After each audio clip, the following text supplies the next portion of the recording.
I don't know when, I don't know how, but I know something's starting right now. Hi. You busted me because I was singing songs from one of my favorite Disney movies that was just remade with Miss Halle Bailey as the Little Mermaid, Princess Ariel. Yes, I'm going to do a quick little review on the 2023 remake of The Little Mermaid starring one Miss Halle Bailey.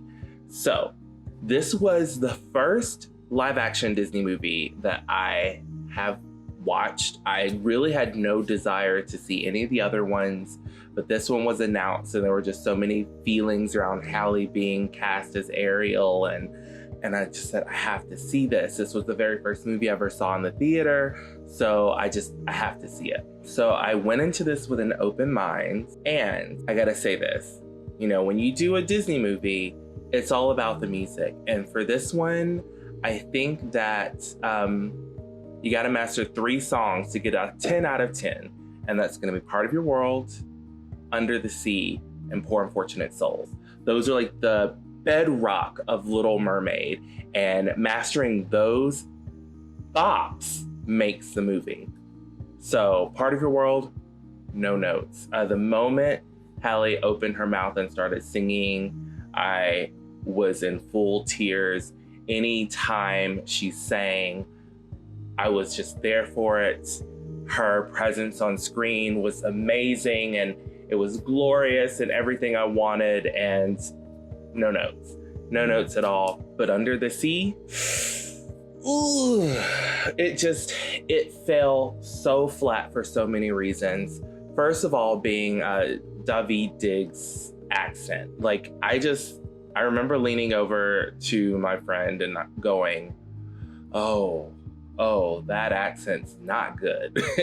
And he agreed. He said it felt forced, which, I am no linguist or person that has can do accents very well, but that just didn't sound good. And that has been the general consensus across the board when it came to that accent.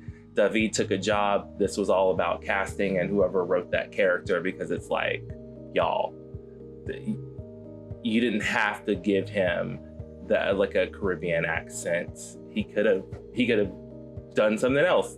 This crowd could have been from Baltimore or something. I don't know. You could have done something completely different with that, but it just was not, the accent just wasn't getting it. The Under the Sea sequence was visually stunning. I think that translated so well, but in the animated movie, the sea life was the chorus, and so everything felt flat as far as sound goes, because it was just Daveed, Flounder and Ariel giving a little bit of background vocalizing, but it was really just Daveed.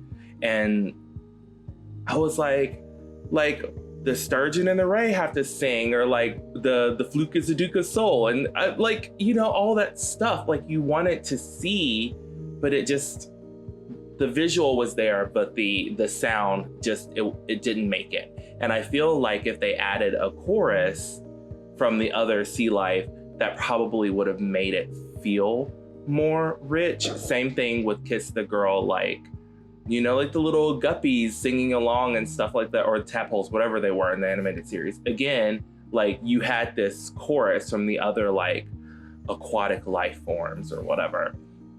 And we just didn't have that. And I think the sound engineering around the movie as a whole felt very flat. There were some scenes like Kaiju Ursula that should have been epic, just thundering sounds coming from the speakers, but it was just flat. And shame on me, I should have seen the movie a second time. I wanted to go back and see it in a different theater to see if it was just an issue with the theater I saw it in. So y'all let me know how the sound quality was in your theater. Was it just something? Did the Grand throw me shade? And Poor Unfortunate Souls, Melissa did her thing. I think she took the song and she made it her own. From the moment she took the screen, was just like, oh, when I lived in the palace. She was giving it. And I felt that I was like, okay, Melissa, you are acting. I'm here for it. Poor Unfortunate Souls didn't hit the way I wanted it to, but I think it was still good. I know that they tried to modernize some of the language, but like the part about the body language was just, I mean, that was probably one of the best parts of the song, and they didn't have it. So that was it. I mean, like, Daddy King Triton, aka Javier Bardem, was delicious. Flounder looked like he had lip injections, and I was living for that. All of Ariel's sisters, specifically Tamika, they were all just so beautiful. And that Queen and Grimsby. I loved Grimsby. Whenever he like kicked the ring, that was great. He was like, I do not like this Vanessa chick. Speaking of which, they did not have like the Vanessa song. She had to like da da da da da da da da da da, and I was like, okay, I'm here for it, but I wanted her Vanessa song. And Awkwafina was born to play Scuttle. I loved everything about Scuttle except for that rap thing that she did with Daveed Diggs. And then when I found out it was a Lin-Manuel Miranda song, I was like, yes, because it sounds like all the other Lin-Manuel Miranda things that I've ever heard. But other than that, I enjoyed it. I loved it. When it starts streaming on Disney Plus, I'll probably watch it umpteen times. I'm going to give it a 9 out of 10 just because Poor Unfortunate Souls did not fully hit for me and the sound was not great altogether.